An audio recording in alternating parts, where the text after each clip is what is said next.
All know his latest movie is called, as the lady said, Street Smart. Opens next Friday, March the 20th. Would you welcome Christopher Reeves?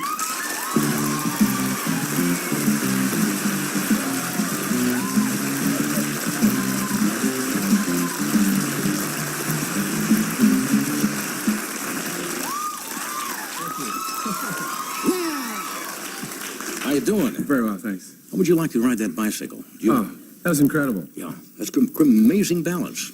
You look like an athlete, though. You could probably do that. You know what I do? I always say yes and figure it out later. And sometimes this gets me into trouble. I do okay on the flying, but I remember a time I had a little problem on the ground. They cast me to play a guy who was a captain in the cavalry. And this man loves his horse better than anything. I didn't tell him that I was allergic to horses and hadn't been on one since I was 12. So I've got a couple of months to prepare for it, and I go through it at my summer place. But you didn't tell them? I didn't tell them that, no. And I thought I'd figure it out. So I train, I work with this dressage expert, etc., and get all worked up about it. And I get out to Hungary, where we're shooting, and get to Budapest, and we go for the first day's training. Now, they don't tell me that the horse they're putting me on, his name in Hungarian translates to Thunderbolt. And it's first thing in the morning, it's 7 a.m., these horses have had a good night's sleep, it's October, it's a clear day, the horses are really hot. And we get in the ring, and I'm sure I heard him say canter. And I give the leg aid to canter, and the horse starts to gallop, and we go right out the open end of a horseshoe, straight down the road, 2 miles. I'm zipping down the road, and now I'm getting a tour of the Hungarian countryside at 7 in the morning, and I'm thinking, I'm going to die. And I'm trying to steer this horse, and I'm steering him each way, and I'm doing everything. There's a hill on the side, and I figure, well, maybe I can run him up the hill. But Tire him out. Tire him out, but there's a 12-foot ditch to get to the hill. So I keep hanging on and going and going and going, and finally we come to the old problem, fork in the road. And I got a 50% chance of getting it right, but he fakes left, goes right, throws me over the side, I break 3 ribs. This is on Friday, we're supposed to shoot on Monday.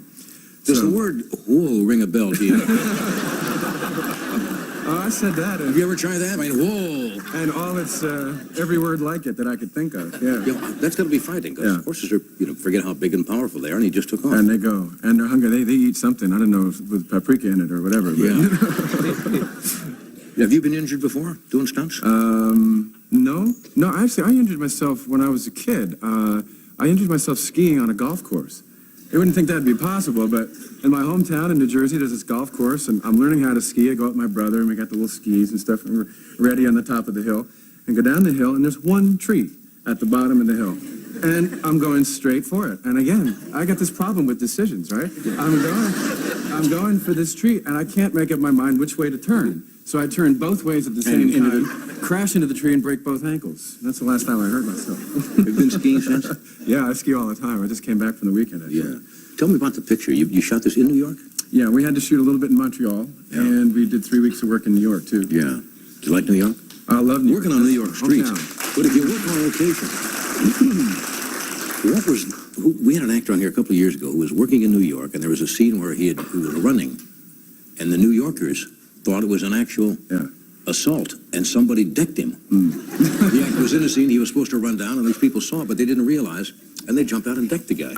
You got to deal with New York's craziness every day. I remember one day, I went riding in the park with a friend of mine. We do laps around Central Park on bikes, and go for this a beer on 70th Street. I don't have lock for the bike, and figured, well, we'll stand at the bar and watch the bike out the window. Lean the bikes up, right? So we both happen to turn for another beer at the same time, turn back, the bike's gone.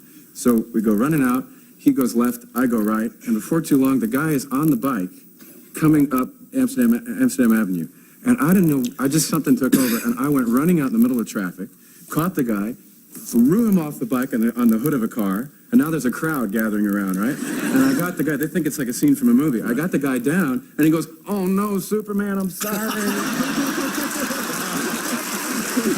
funny. That's really funny.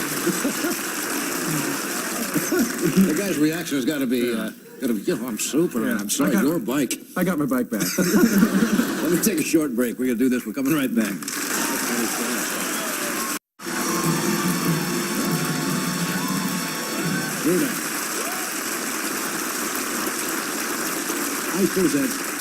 I suppose that identity, of course, of the Superman pictures is all over the world, right? Yeah. Wherever you go. Yeah. Even here in foreign countries, same thing happen?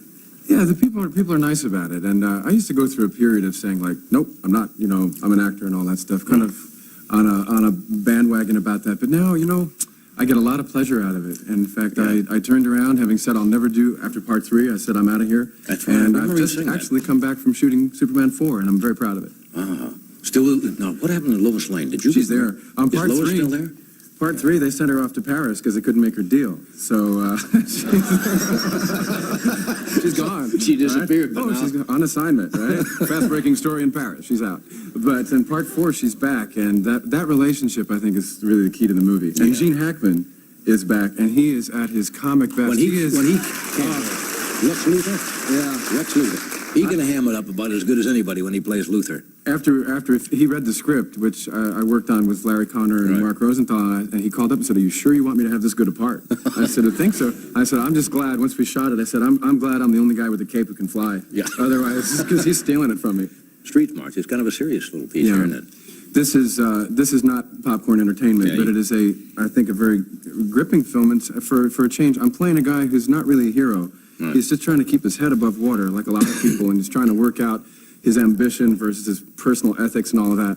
And what he's done is he has, under pressure from his editor, the magazine, he has faked a story about a street pimp. That's happened in cases, we don't have to name. But anyway, I ran the picture in England while I was still shooting Superman 4, and a couple people said to me, "Weren't you scared working with that pimp every day?" And they don't realize that's Morgan Freeman. He is a classical actor. He's got grandchildren and tinkers with a sailboat on the weekends. Funny how people relate to... And it's a wonderful, wonderful cast. Good. I wish you good luck with it. Opens March 20th. We'll be back. Dana Carvey is here from Saturday Night Live.